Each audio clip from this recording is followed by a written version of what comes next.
வணக்கம். செல்வகுமாரின் அதிகாலை வானிலை ஆய்வறிக்கை. அதிகாரப்பூர்வ வானிலை அறிக்கைக்கு இந்திய வானிலை ஆராய்ச்சித்துறை அறிக்கையை பார்க்கவும்.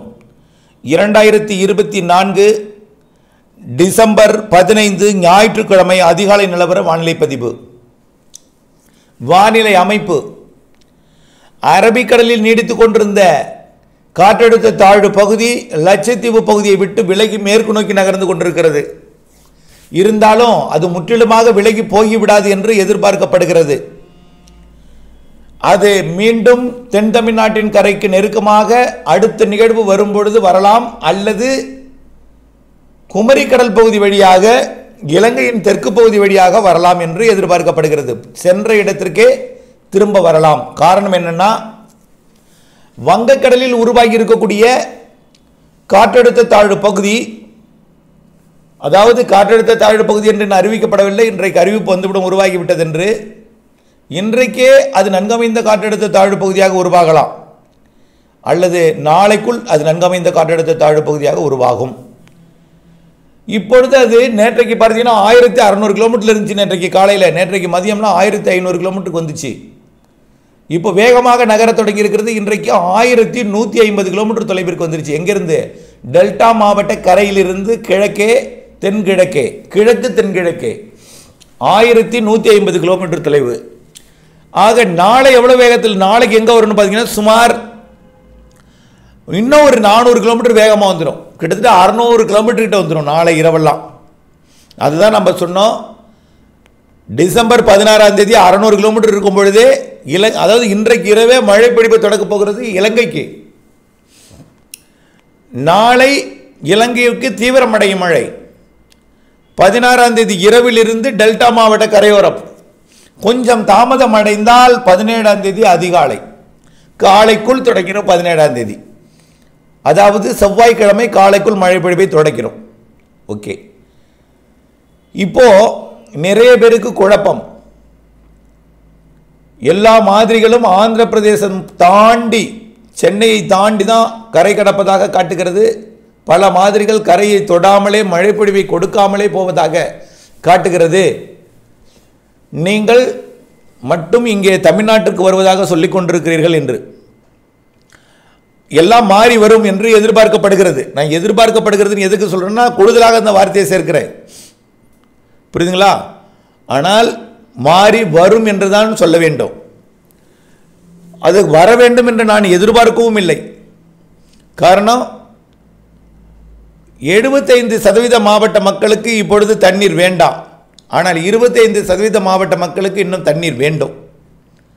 குறிப்பாக கோயம்புத்தூர் வடக்கு, நீலகிரி, ஈரோடு, திருப்பூர் வடக்கு, திண்டுக்கல் கிழக்கு, சேலம் மேற்கு, நாமக்கல் மேற்கு, கரூரோட இன்னும் சில பகுதிகள், அதே போல கிருஷ்ணகிரி, தருமபுரி, மேலும் வேலூர், திருப்பத்தூர் ஆகிய மாவட்டங்களின் ஆந்திர எல்லையோரம், இதெல்லாம் இன்னும் மழை வேண்டும். அவர்கள் இன்னமும் நிகழ்வு வராமல் போய்விடுமோ என்ற அச்சத்தில் இருக்கிறார்கள். அதனால குழம்பி போயிருக்கிறார்கள். குழப்பம் வேண்டவே வேண்டாம்.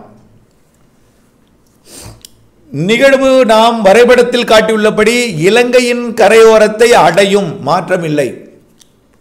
பொதுவாக நிகழ்வு மேற்கு நோக்கித்தான் வரும், மிக வேகமாக இலங்கையை அடையும். இலங்கையை அடைந்த பிறகு அங்கு இருக்கக்கூடிய நீரோட்டத்தை பிடித்து தான் தீவிரமடையும். அது அங்கேயே தீவிரமடைந்தாதான் அந்த நீரோட்டத்தை பிடித்து வடக்கு நோக்கி போகும்.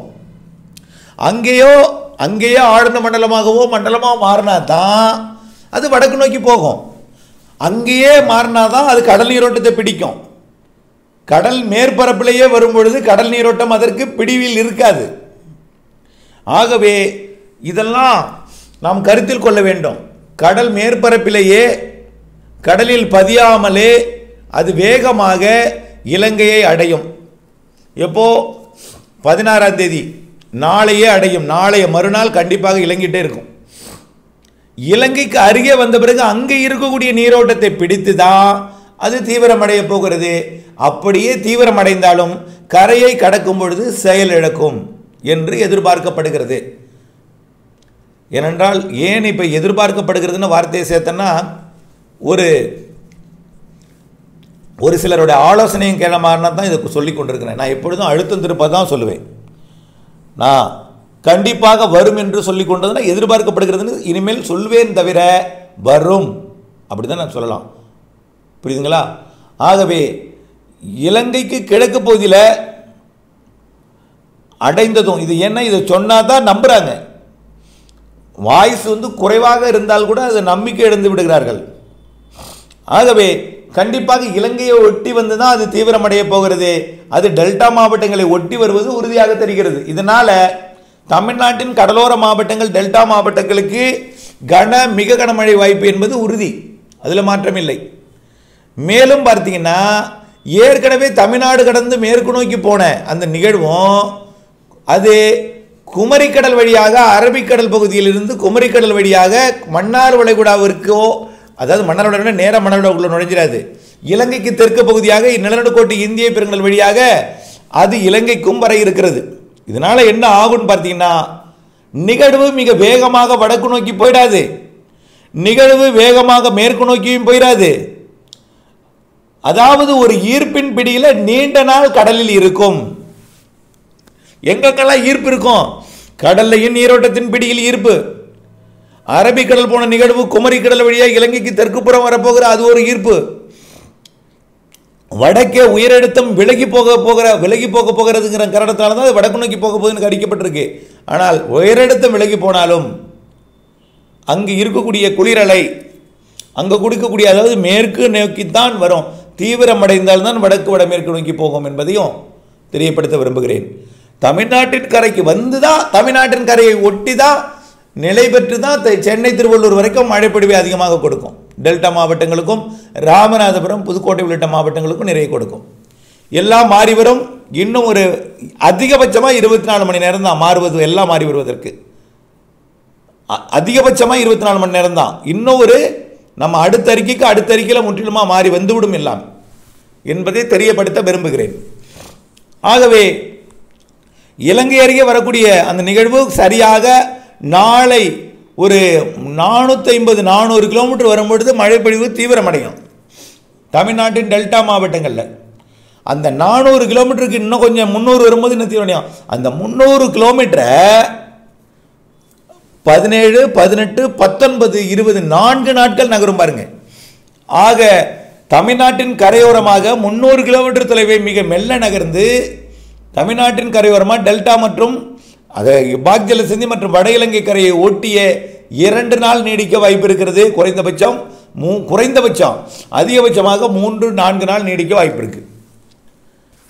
அப்போ இதனால என்ன ஆகும்னா ஒட்டுமொத்தமாக தமிழ்நாட்டிற்கு நிறைய மழைப்பொழிவை கொடுக்கும். இதில் நிறைய மழைப்பொழிவு கொடுக்கும்னு சொல்லும் பொழுது திருவண்ணாமலை உள்ளிட்ட மாவட்டங்களில் ஏரிகள் நிரம்பி வழியே இருக்கக்கூடிய மாவட்டங்களுக்கு அச்சுறுத்தலை கொடுக்கிறது இப்போ இது வார்த்தை. அதே நேரத்தில் குடியாத்தத்திலிருந்து எங்களுக்கு மழையே பெய்யலன்னு சொல்லி வேதனை குரல்களை கட்டுரையாக எழுதுறாங்க. அவர்களுக்கு சொல்ல போனால் இவர்களுக்கு அச்ச உணர்வு, இவர்களுக்கு சொல்ல போனால் அவர்களுக்கு அச்ச உணர்வு. என்னுடைய நிலையை நீங்கள் புரிந்து கொள்ள வேண்டும். ஒட்டுமொத்த விவசாயிகள் என்னுடைய விவசாயிகள், என்னுடைய மக்கள், என்னுடைய விசுவாசிகள் அனைவர்களுக்குமே நான் ஒரே வாரத்தில் தான் திருப்திப்படுத்த முடியும். திருப்திப்படுத்தணும்னா பொய்யா திருப்திப்படுத்துறது இல்லை.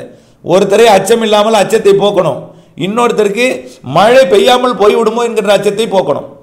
ஆக 2 வேளையும் செய்யணும்னா நான் அனைத்து மாவட்டங்களுக்கும் மழை பெய்யுங்கிற வார்த்தையை தான் பயன்படுத்த முடியும். புரியுதுங்களா? இதெல்லாம் நீங்கள் சூசகமாக இருக்கிறத நீங்கள் புரிந்து கொள்ள வேண்டும். உங்கள் மாவட்டத்தின் பெயரை சொல்லவில்லை, எங்கள் மாவட்டம் பெயர் தெரியாத உங்களுக்கெல்லாம் சொல்கிறீங்க. ஏன் சொல்லவில்லை என்றால் சில நேரங்களில் சில மாவட்டங்களுக்கு மழை பெய்யாமல் போனால் ஒரு காலத்தில் சொல்லாமல் இருந்திருப்பேன். உதாரணத்துக்கு இப்போ ஒரு கிருஷ்ணகிரி மாவட்டத்தில் கனமழை பொழியும் அப்படின்னு சொன்னால், வேலூர் மாவட்டம் திருப்பத்தூர் மாவட்டத்தில் கனமழை பெய்யும்னு சொன்னால், அப்போ கடலூர் தாண்டி விழுப்புரம் தாண்டி திருவண்ணாமலை தாண்டி தானே போகணும். அப்போது எங்களுக்கு அதிகமாக மழை பெய்யும்னு அவங்க அச்சப்படுறாங்க. ஆகவே இவையெல்லாம் கருத்தில் கொண்டு தான் நாம் மழை பொழிவை அறிவிக்க வேண்டி இருக்கிறோம். அதனால் வரக்கூடிய நாட்களில் நம்ம வார்த்தைகளை பயன்படுத்தினாலும் அதை நீங்கள் புரிந்து கொள்ள வேண்டும். அனைத்து மாவட்டங்களுக்கும் மழை உண்டு. இப்போ வரக்கூடிய நிகழ்வு இந்த தென் மாவட்டங்களில் தென் மாவட்டங்களில் இப்பொழுது வெள்ளம் பாதித்து கொண்டிருக்கக்கூடிய மாவட்டங்களில் நேற்றைக்குமே 4 மூக்கூத்தில் கொட்டி இருக்குது மழை. தூத்துக்குடியிலே நேற்றுக்கு 10 சென்டிமீட்டர் பெய்திருக்குது, 9 சென்டிமீட்டர் 8 சென்டிமீட்டருக்கு மேலே. தூத்துக்குடி காயல்பட்டினத்திலேயே 8 சென்டிமீட்டருக்கு மேலே மழை. அப்படி இருக்கும் பொழுது அப்போ 4 மூக்கில் நிச்சயமாக நிறைய மழை பொழிவு. ஆகவே இந்த இடத்துக்கு மட்டும்தான் இப்போ பெரிய மழை கொடுக்காது. விருதுநகருக்கு வடக்கே தொடங்கி ஆந்திர பிரதேசம் வரைக்கும் நிறைய மழைப்பிடிப்பை கொடுக்கும். உள்ளேயும் கேரளா தெற்கு கர்நாடகா வரைக்கும் நிறைய மழைப்பிடிப்பை கொடுக்கும். ஓகே, இந்த அறிக்கையில் வரக்கூடிய இந்த நிகழ்வு மட்டும் நான் அறிவித்திருக்கிறேன். ஆகவே நிறைய மழைப்பிடிப்பை கொடுக்கும். வரக்கூடிய 17ஆம் தேதி அதிகாலை டெல்டாவில் தொடங்கும் மழை 21ஆம் தேதி வரை தமிழ்நாட்டின் எல்லா மாவட்டங்களுக்கும் தொடர் மழைப்பிடிப்பாக இருக்கும். அதாவது எல்லா மாவட்டம்னா விருதுநகருக்கு வடக்கே. தெற்கே மழை இருந்தாலும் பாதிக்காது.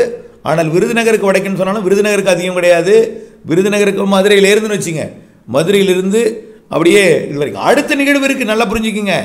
அதனைத் தொடர்ந்து மன்னார் வளைகுடாவிற்கு அடுத்த நிகழ்வு ஒன்று வரப்போகிறது. அதற்கடுத்து மாத இறுதியில் 27ஆம் தேதிக்கு மேலே ஒரு நிகழ்வு வரப்போகுது, 30ஆம் தேதிக்குள்ளே. ஆக இன்னும் இது இல்லாமல் 2 நிகழ்வு இருக்குது. அதை நான் எதற்காக போடலைன்னா, அதோட தீவிரத்தன்மை வழித்தடம் உறுதிப்படுத்திய பிறகு இன்னும் கொஞ்சம் அந்த தென்சீன கடற்பகுதியில் தாய்லாந்து வளைகுடாவில் இன்னும் கொஞ்சம் பிரச்சனை இருக்குது. ஆனால் நிகழ்வு விடுபட்டு வந்துவிடும், வழித்தடமும் தீவிரமும் அறிவிக்க வேண்டியிருக்கிறது, அவ்வளவுதான். ஆனால் நிகழ்வு இதற்கு அப்புறமும் 2 நிகழ்வு இருக்குது என்பதை புரிந்து கொள்ள வேண்டும். இதுவே இதனை தொடர்ந்து 25ஆம் தேதி வரை அடுத்த நிகழ்வு மழைப்பிடிப்பை கொடுக்கும். இதில் இடைவெளியும் இருக்க போகிறதில்லை. இப்போ இது 21ஆம் தேதி வரைக்கும் இது கொடுத்து கொண்டிருக்கும் போதே அடுத்த நிகழ்வு வந்துடும். 25ஆம் தேதி கிறிஸ்துமஸுக்கு முதல் நாள் வரைக்கும் 24ஆம் தேதி வரைக்கும் மழைப்பிடிப்பை கொடுக்க போகுது.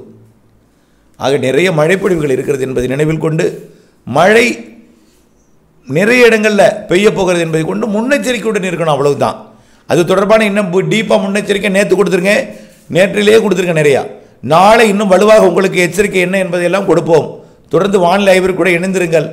இருக்கக்கூடிய கடல் நீரோட்டத்தை பார்க்கும் பொழுது, வேகமாக தீவிரமடையக்கூடிய நீரோட்டத்தை பார்க்கும் பொழுது, கோடை மழை, தென்மேற்கு பருவமழை, வடகிழக்கு பருவமழைலாம் 2025 பருவமழைகள், கோடை மழை பருவமழைகள் அச்சுறுத்தும் வகையில் இருக்கிறது என்பதையும் அடுத்த அறிக்கையில் சமர்ப்பிக்க இருக்கிறேன். இணைந்தே இருங்கள். திட்டமிட்ட வேளாண்மைக்கு வானிலை அப்டேட்ஸுடன். நன்றி.